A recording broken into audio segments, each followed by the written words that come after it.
All right, guys, so I want to ask a tiebreaker coming out of that, and it's based on the draft picks, and I'll use the top 2 draft picks. And obviously Mike mentioned Morgan Moses as somebody who might have an impact this year. Also, we'll throw Trent Murphy into the mix. And the question to you, Brandon, is which 2014 draft pick will have the biggest impact for the Redskins this season, Trent Murphy or Morgan Moses?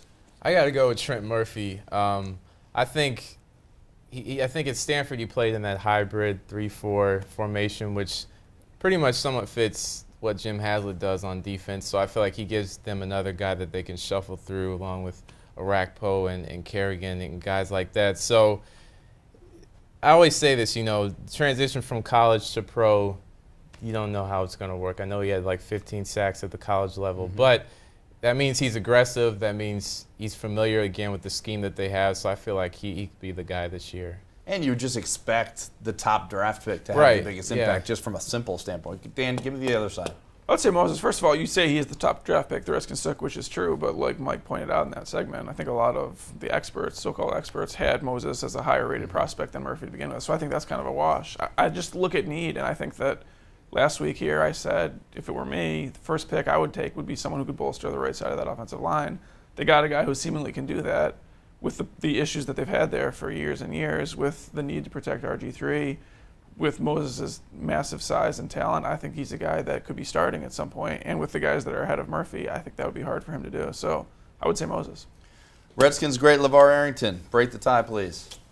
I think I'm going to go with Morgan Moses as well. I think for no other reason than he has to be the largest contributor. I don't see this offensive line not being what it needs to be if they can't shore up the right side. It seemed to be the clear weakness of this offensive line last year.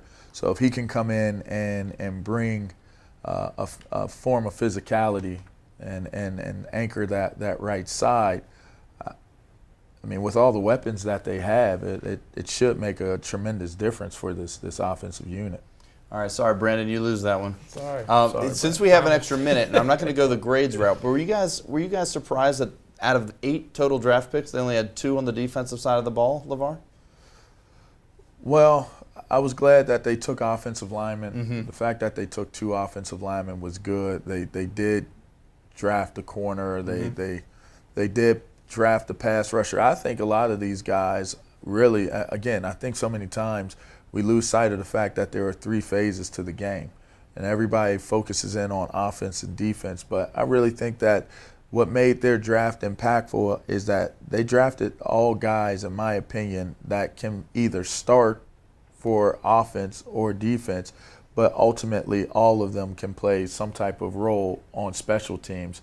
I think Murphy makes the special teams much better. The kid that they say RG3 talked them into bringing in from Baylor, the speed that the kid has. What's his name? C-Strong. I think that never caught a pass out of that. He's someone that can help you on special teams. So I think that's what they really were focusing in on, because that was one of their major weaknesses as well. Hey, give me one extra minute on this since we're talking the Redskins. And Dan, you mentioned Breland as somebody who you thought might have a big impact this year, maybe nickel coverage or special teams or both. Yeah, another guy who's super talented who maybe fell down a little bit because of some off-the-field concerns, I guess. I don't break down tapes of 4th-round cornerbacks from Clemson or whatever, but certainly from what the experts are saying about this guy, he's a guy that had higher talent, and the defensive secondary is an area of massive weakness. A lot of those safeties that we had heard about were all gone way before the Redskins were picking, but cornerback, there are issues with cornerback on this roster, and obviously NFL teams nowadays are using 3 and 4 cornerbacks regularly. So it